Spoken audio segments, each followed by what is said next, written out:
बहुत deep concept है और बहुत सारी डिटेल्स हैं। तो आज इस पूरे लेक्चर के अंदर हम इसी के ऊपर बात करेंगे, चर्चा की जाएगी और देखेंगे कि इसको हम डिकोड कैसे करते हैं। स्टार्ट करते हैं। तो यहाँ पर अगर हम बात करते हैं कि जब भी देखो, मैंने आपको बताया कि कोई भी आपकी डायोड है, अगर आप उसको फॉरवर्ड बाइस करोगे, मतलब पॉजिटिव और नेगेटिव लगाओगे, तो वो स्टार्ट कर दी कंडक्ट करना। आइडियल तौर पे देखा जाए तो एक शॉर्ट सर्किट की तरह बिहेव करेगी, यानी कि फुली कंडक्शन। लेकिन अगर हम इसी को रिवर्स कर दें, यानी कि रिवर्स बाइस कर दें, मतलब पोलैरिटी माइनस इधर और प्लस इधर कर दें, तो ऐसे में it will act as an open circuit, यानी कि फुली ब्लॉकिंग मोड। तो यानी कि अगर हम बात करते हैं, दो स्टेट होती हैं डायोड की, एक तो होगी कंडक्टिंग स्टेट और एक होगी ब्लॉकिंग स्टेट, ठीक है। अब अगर हम किसी डायोड को फॉरवर्ड बाइस से रिवर्स बाइस की तरफ स्विच करते हैं, यानी कि उसकी पोलैरिटी को रिवर्स करते हैं, तो ऐसा नहीं है कि बिल्कुल इंस्टेंटली ऐसा हो जाएगा, मतलब इंस्टेंटली डायोड पहले शॉर्ट सर्किट थी और एकदम से ओपन सर्किट हो जाएगी। ये इंस्टेंटली नहीं होता, बल्कि एक अच्छा खासा टाइम लगता है। अच्छा खासा तो नहीं कहेंगे, बहुत छोटा टाइम होता है, पर फिर भी हम कह सकते हैं सर्टेन टाइम, मतलब कुछ समय लगेगा मूव करने में from conducting state to the blocking state. कि पूरी कंडक्टिंग स्टेट यानी कि फुली कंडक्टिंग से फुली ब्लॉकिंग जाने में इट टेक सर्टेन टाइम, और उसी को नाम दिया गया है TRR, रिवर्स रिकवरी टाइम। ठीक है, ये रहा TRR। तो आज हम लोग इसी के ऊपर डिटेल में चर्चा करने वाले हैं। तो एक्चुअली होता क्या है, जरा समझते हैं।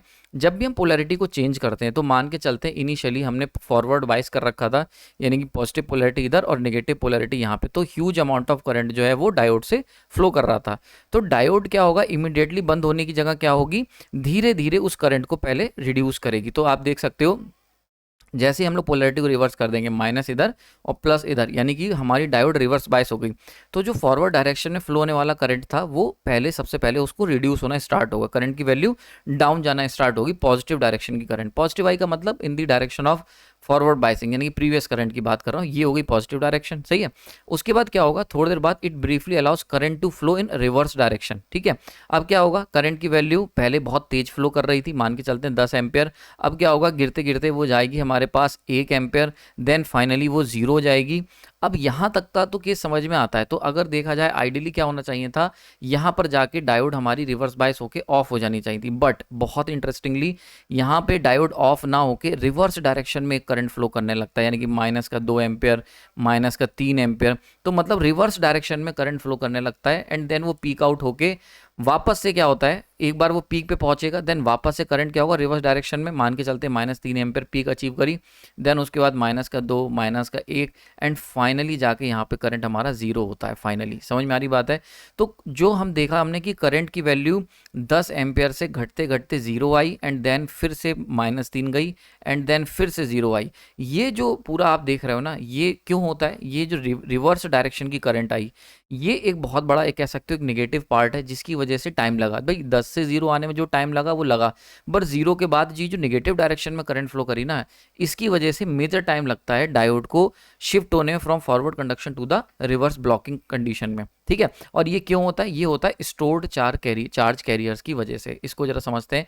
तो ये जो पैरासिटिक इफेक्ट जो हमें देखने को मिला, ये काफ़ी समय तक रह सकता है, फाइनाइट इंटरवल तक रहता है, आफ्टर विच जहाँ पर फाइनली जाके करंट जो होती है वो जीरो होती है, सही है। अगर मैं इसका कर्व बनाऊं, जो मैंने अभी आपको उसमें फिजिकली डायग्राम से बनाया, अगर इसको कर्व को देखें, तो जैसे वही सेम एम्पेयर 10 एम्पेयर करंट चल रही थी, देन ये डाउन होना शुरू हुई, 8 7 6 5 4 दिन 1 0, यहाँ पे जीरो हो गई। तो आइडियली यहीं रुक जाना चाहिए था। तो आइडियली लेकिन ऐसा कुछ नहीं होता। अब क्या होगा, यहाँ से ये रिवर्स डायरेक्शन फ्लो होगी, -1 -2, देन मान लेते हैं पीक हमारी -3 पहुंची, देन फाइनली जाके ये इस तरीके से सेटल आउट होगी वापस से, सही है। तो that is the complete process, जो कि डायोड को बंद होने का, या कह सकते हो डायोड जब स्विच ऑफ होती है तो इस प्रोसेस से गो थ्रू करती है। और आपको मैं एक बात बता दूं, कोई भी आगे चल के, जैसे हम लोग BJT पढ़ेंगे, है ना, या कोई भी आप डिवाइस पढ़ोगे, स्विचिंग कैरेक्टरिस्टिक जब भी आप किसी पावर इलेक्ट्रॉनिक डिवाइस की पढ़ोगे, तो वहां पर भी TRR पिक्चर में आता है। यानी कि जब भी कोई एक सेमीकंडक्टर डिवाइस, जो कि होल्स और इलेक्ट्रॉन इनके वजह से काम करती है, सेमीकंडक्टर डिवाइस होती हैं, सब में जब हम उन्हें स्विच ऑफ करते हैं, तो इट टेक सर्टेन टाइम, और वो जो टाइम पीरियड होता है वो बहुत हद तक TRR पे डिपेंड करता है, रिवर्स रिकवरी टाइम के नाम से जाना जाता है, ठीक है। क्लियर हो गया यहाँ पर। तो एक चीज़ और ध्यान से यहाँ पे देखने वाली, जो मैं इंपॉर्टेंट बारीक बात बता दूं, रिवर्स रिकवरी टाइम वहाँ से स्टार्ट नहीं होता जहाँ से आपने इसको स्विच ऑफ कराया या रिवर्स पोलैरिटी अप्लाई करी। जैसे फॉर एग्जांपल यहाँ पे ये अप्लाई होता है कि ज़ीरो के बाद कितनी देर लग गई, मतलब एक बार करंट ज़ीरो हो गया था लेकिन वहाँ रुका नहीं बल्कि रिवर्स डायरेक्शन में करंट चली गई। तो यहाँ से हमारा TRR रिवर्स रिकवरी स्टार्ट होता है टाइम पीरियड, और देन फाइनली कहाँ पे ख़त्म होता है, जब ये वापस ज़ीरो आता है वहाँ पे नहीं, गलत आंसर है, सही आंसर है जब 0.25 वैल्यू पहुँच जाती है। समझ में आ रही है? तो 0.25 हम ये मान के चलते हैं, बहुत इंपॉर्टेंट है क्योंकि 0.25 के बाद नेग्लिजिबल करंट अब मान के चलते हैं, ये नेग्लिजिबल करंट बहुत समय तक फ्लो करता रहता। समझ में आ रही बात है?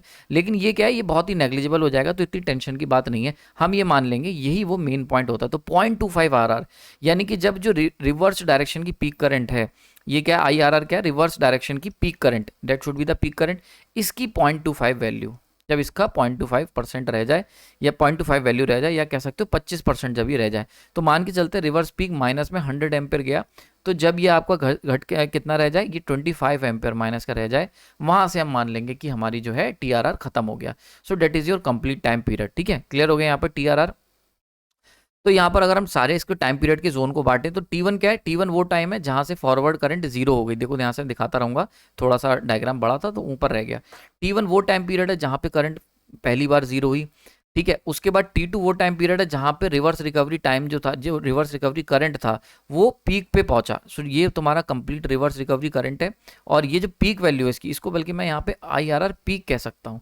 IRR क्या है, ये है IRR रिवर्स रिकवरी करंट, क्या है ये रिवर्स रिकवरी करंट है पूरा, और ये जो पीक वैल्यू है that should be IRR peak, और ये कहाँ पर अटेन होगी, T2 टाइम पीरियड पर अटेन होगी। ये सारी बारीकियां पता होना बहुत ज़रूरी है, अभी मैं समझाऊंगा आपको इसका क्या इंपॉर्टेंस है आगे।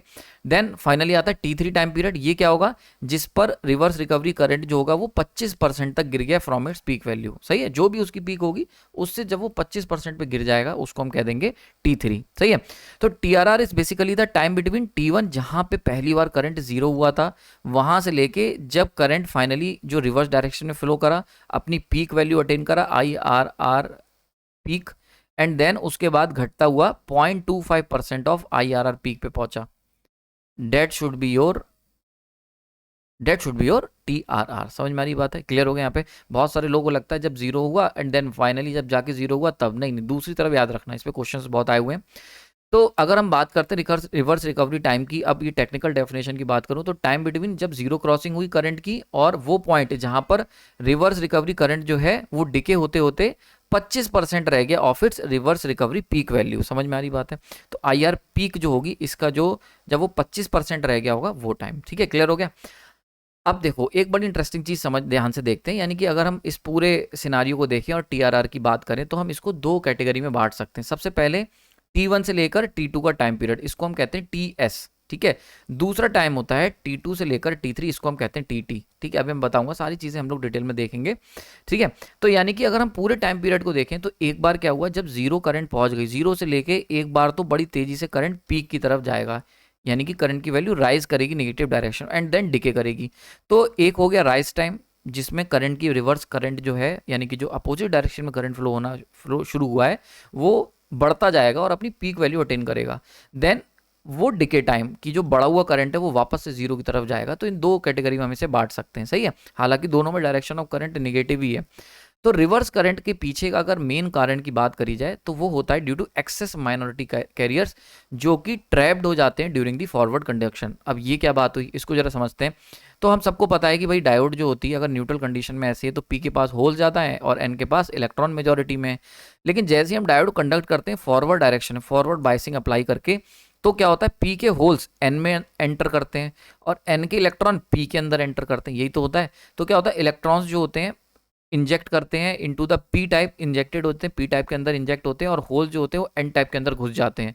ठीक है, मारकाट मचाने लगते हैं। सही है, और ऐसे केस में क्या होता है, यह जो चार्ज कैरियर जो एंटर हो गए, अब देखा जाए एन से अगर पूछोगे तो ये जो होल्स हैं ये क्या है, ये माइनॉरिटी कैरियर्स हैं, बिकॉज एन के अंदर तो इलेक्ट्रॉन मेजॉरिटी में है।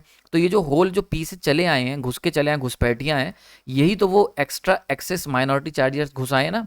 तो these are what we called excess minority carriers, इन्हीं को हम लोग QR का नाम देते हैं। सही है, इसी तरीके से अगर पी से पूछोगे तो पी के पास तो होल्स थे, ये जो इलेक्ट्रॉन घुस आए एंड साइड से, इसी को उन्होंने घुसपैठी का नाम दे दिया। तो मान के चलते हैं पी हमारा भारत है प्यारा और एन मान लेते हैं पाकिस्तान है।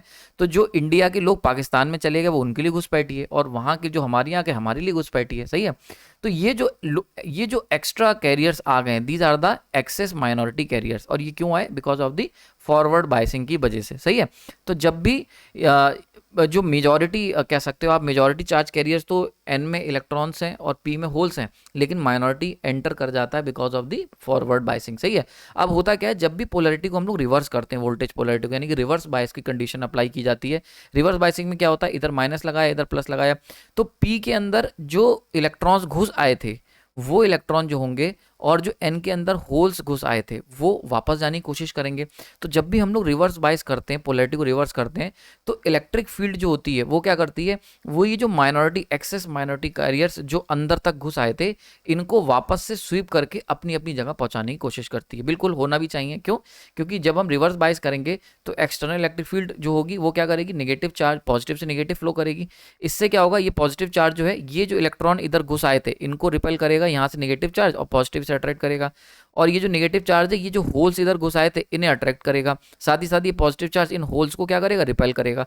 तो ये जो माइनॉरिटी कैरियर्स इधर उधर घुस आए थे during the time of forward conduction, electric field इनको वापस से स्वैप अप करती है, और इसी स्वैप अप की वजह से ही क्या होता है, रिवर्स रिकवरी करंट फ्लो करता है। तो IRR जो कि रिवर्स रिकवरी करंट है, ये क्यों फ्लो करता है? Because of the excess minority carriers जो कि फॉरवर्ड बायसिंग के दौरान घुस आए थे। सही है। देख भी सकते हो, एक चीज़ मैं आपको बड़ी इंटरेस्टिंग करके दिखाता हूँ यहाँ पर, बहुत ध्यान से देखना। जब ये इधर की तरफ शिफ्ट हुए होंगे फॉरवर्ड बायसिंग के दौरान, तो इलेक्ट्रॉन्स जो है वो इधर स्वैप हुए और होल्स इधर गए। तो आपको पता ही है कि इलेक्ट्रॉन की जो डायरेक्शन ऑफ मोशन होती है उसके अपोजिट हम लोग करंट को लेते हैं। तो करंट की डायरेक्शन क्या हुई, प्लस से माइनस की तरफ हुई। सही है। अब जब हम इसको रिवर्स बायस करेंगे, रिवर्स बायस के दौरान ये जो डायरेक्शन थी, पहले तो ये करंट जीरो होगी क्योंकि हमने फॉरवर्ड बायसिंग रोक दी। फिर ये रिवर्स डायरेक्शन क्यों फ्लो होंगे, क्योंकि इस इलेक्ट्रिक फील्ड की वजह से होल्स इधर वापस लौटेंगे और इलेक्ट्रॉन इधर लौटेंगे। तो आपको पता ही इलेक्ट्रॉन की डायरेक्शन और करंट डायरेक्शन अपोजिट होती है। तो आप देख सकते हो इस डायोड के अंदर एक अपोजिट डायरेक्शन में करंट फ्लो कर रहा है। ये देखो, यही है वो IRR। सही है। बना के देख सकते हो। यहाँ पे मैं आपको जिनको नहीं समझ में आया उनको दोबारा बता देता हूँ कि भैया ये हमारा P था, ये N था, इसके अंदर इलेक्ट्रॉन्स घुस आए और इसके अंदर होल घुसा है। ठीक है। अब जैसे ही हमने क्या करा, बायसिंग रिवर्स करी, रिवर्स करने पे मतलब नेगेटिव और पॉजिटिव, तो अब क्या होगा, इलेक्ट्रॉन होल्स इधर जाएंगे और इलेक्ट्रॉन वापस एन में एंटर करेंगे, वापस अपनी अपनी घर में पहुंचेंगे। ठीक है। अब देखो जब इलेक्ट्रॉन इधर जाएगा तो डायरेक्शन ऑफ करंट क्या हो गई, ये हो गई, that should be the direction of current. और ये करंट क्या है, ये जो फॉरवर्ड बायसिंग की करंट थी फ्रॉम लेफ्ट टू राइट यानी कि P to N, ये उसके जस्ट अपोजिट है। तो देखो यही वो रिवर्स रिकवरी करंट है। सही है। तो आई आपको समझ में आ रहा होगा। तो यही रिवर्स का रिकवरी करंट आती है। तो ये जो करंट आई, ये जो करंट आ रही है ना, ये फ्लो होती रहेगी जब तक कि excess minority carriers completely deplete नहीं हो जाते, मतलब मेजॉरिटी में डिप्लीट नहीं हो जाते। क्लियर हो रहा है यहाँ पे? आई आपको समझ में आ रही होगी। तो पूरा पिक्चर समझ में आ गई। पूरा गेम क्या है ये समझ में आ गया होगा आपको। पूरा गेम इसी बात का है कि ये जो हमारे ये जो चार्ज कैरियर्स हैं जो कि ट्रैप हो गए, एक्सेस चार्ज कैरियर्स, इनके रिवर्स बायस के दौरान जो घर वापसी का माहौल चलता है उसकी वजह से करंट फ्लो करती है, रिवर्स रिकवरी करंट हमारी फ्लो करती है। That should be the complete picture. ठीक है। नाउ अब चलते हैं आगे की तरफ। अब देखो होता क्या है, अब अभी इसके अंदर एक सीन और बाकी है कि जो सर आपने अभी तक बताया कि ठीक है आपके जो माइनॉरिटी कैरियर्स इधर उधर चले गए थे उनकी वजह से यहाँ पे हमें रिवर्स रिकवरी करंट देखने को मिली। बट एक इंपॉर्टेंट क्वेश्चन अभी भी अधूरा रह गया कि ये दो पार्ट में क्यों हमने बात करी, कि मतलब राइज क्यों हुई एंड देन ये जो डिके हुआ। अगर हम इसको ध्यान से देखें कि मतलब यहाँ से करंट एक बार राइज होगी एक बार डिके होगी, है ना। इसको मैंने मतलब बताया था, बाटा बोल रहा हूँ, बताया था TS के रूप में, और इसको बताया था TT। ये टाइम पीरियड किस चीज़ को रिप्रेजेंट करता है, जरा इसके ऊपर बात कर लेते हैं।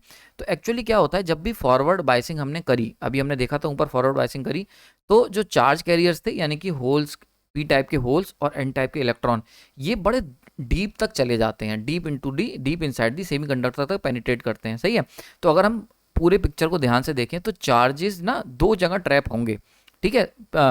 मतलब PN टाइप जंक्शन में कहाँ का चार्जेस ट्रैप होंगे, एक तो डिप्लीशन रीजन में ट्रैप होंगे, डिप्लीशन लेयर जो हमने बनाते हैं बीच में, और दूसरा सेमीकंडक्टर रीजन में। ठीक है। अगर आप इसको ध्यान से देखो, इसको मैं विजुलाइज करवाऊं तो हम देख सकते हैं एक तो हमारी ये डिप्लीशन लेयर है, इसके अंदर चार्जेस ट्रैप होंगे। जब वो P से होल जो है वो N टाइप में जाने की कोशिश करेगा तो बीच में ट्रैप हो सकता है, कुछ फंसे होंगे, और बचे हुए कहाँ पे, ऐसे होल्स होंगे जो अंदर तक चले गए, ठीक है।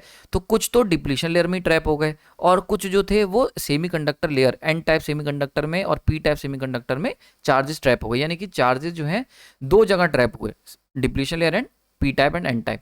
तो कंप्लीट ब्लॉक अगर आप चाहते हो कि आपकी जो डायोड है वो कंप्लीटली स्विच ऑफ मोड में चली जाए, तो ये इंपॉर्टेंट है कि हम सारे के सारे चार्ज कैरियर जो भी एक्सेस माइनॉरिटी कैरियर्स हैं उन सबको पिक्चर से बाहर करें। यानी कि अगर आप चाहते हो कि आपका जो देश है वो सेफ रहे, तो आपके अंदर जितने भी घुसपैठी हैं सबको हमें निकालना पड़ेगा, सही है। तो अब क्या होगा, बिल्कुल ऐसे यहाँ पर हो रहा है कि भैया अगर आप चाहते हो कि आपकी डायोड परफेक्ट ऑफ मोड में चली जाए, तो जितने भी माइनॉरिटी एक्सेस माइनॉरिटी कैरियर्स थे जो कि अंदर घुस गए थे उन सबको निकालना है, ठीक है। तो जो हम लोग डिप्लीशन लेयर के जो रीजन के जो माइनॉरिटी कैरियर्स हैं इनको जब हम निकालते हैं तो वो जो पीरियड होता है उसको कहते हैं टीएस, बहुत इंपॉर्टेंट। और ये जो टीएस है इसकी फुल फॉर्म मैं बता दे रहा हूँ, स्टोरेज फेज कहलाता है। यानी कि स्टोरेज फेज के अंदर क्या होता है, इसके अंदर वो ट्रैप्ड चार्जेस जो कि डिप्लीशन लेयर के अंदर घुस गए थे, डिप्लीशन लेयर वाले जब चार्जेस को हम निकालते हैं, ठीक है, डिप्लीशन लेयर वाले, तो इस टाइम पीरियड को कहते हैं टीएस, सही है। और ये जो सेमीकंडक्टर के अंदर घुस गए थे, यानी कि जो देखो मेजॉरिटी जो होंगे वो डिप्लीशन लेयर के अंदर ही घुसेंगे और कुछ जो होंगे वो सेमीकंडक्टर लेयर के अंदर तक घुस जाएंगे। तो सेमीकंडक्टर के अंदर जो घुसे हैं इनको जब हम निकालते हैं, इनको निकालने का जो टाइम पीरियड है, ये जो ट्रैप चार्जेस जो हमारे सेमीकंडक्टर रीजन में घुस गए हैं इनको निकालने का जो टाइम है वो है टीटी। तो TT is the transition phase. इसके अंदर हम लोग क्या करते हैं, उन ट्रैप चार्जेस को निकालता है, इलेक्ट्रिक फील्ड निकालती है जो कि सेमीकंडक्टर लेयर के अंदर घुस गए हैं। समझ में आ रही बात है, क्लियर हो गया। सो अगर मैं बात करता हूं टोटल चार्ज कैरियर्स जो माइनॉरिटी एक्सेस माइनॉरिटी कैरियर्स हैं वो क्यूआर हैं, ठीक है। तो क्यूआर में से ये वाले जो चार्ज क्यूआर्स हैं ये कौन से, ये वो हैं जो डिप्लीशन लेयर के अंदर फंस गए थे। और ये वाले कौन से हैं, ये वो थोड़े से चार्ज कैरियर्स हैं जो कहाँ चले गए थे, जो सेमीकंडक्टर लेयर के अंदर फंस गए थे। समझ में आ रही बात है, आई होप आपको समझ में आ रहा होगा, पूरा सारा का सारा कॉन्सेप्ट आपका क्लियर हो गया होगा। So these are the two time period, clear हो गए यहाँ पे। नाउ इंपॉर्टेंट रिलेशन की अगर मैं बात कर लूँ तो ये बहुत इंपॉर्टेंट है, इसके ऊपर ईएस गेट, ठीक है, एई एग्जाम्स एंड जेई सब में क्वेश्चंस आए हुए हैं, बहुत ध्यान समझ लेना। तो टीआरआर यानी कि टोटल टाइम पीरियड जब करंट जीरो हुई और वहां से लेके 25% ऑफ द पीक वैल्यू, जैसे ये माइनस का आर पीक है इसकी 25%, तो ये जो टाइम पीरियड होता है इसको हम क्या कहते हैं, इसका वैल्यू कितनी होती है, तो अंडर रूट में 2QR डिवाइड बाई DI/dt, यानी कि rate of change of current, and QR are the total charge carriers जो कि ट्रैप्ड हैं, जो कि एक्सेस माइनॉरिटी कैरियर जो कि जाके ट्रैप्ड हो गए ड्यूरिंग दी फॉरवर्ड बाइस, ठीक है। इसी तरीके से अगर हम रिवर्स रिकवरी करंट निकालने की कोशिश करेंगे तो IRR की वैल्यू कितनी होती है, अंडर रूट में 2QR multiply by DI/dt। So these are the two important formulas. Clear हो गए यहाँ पर, आई आपको समझ में आ गई होगी, किसी भी तरीके की कोई दिक्कत नहीं होनी चाहिए। ये जो इक्वेशंस बताई है, ये जो मैंने कर्व आपको बताया। नाउ नेक्स्ट इंपॉर्टेंट फैक्टर आ जाता है सॉफ्टनेस फैक्टर, या फिर इसको हम कहते हैं रेशियो एस के नाम से जाना जाता है, ठीक है।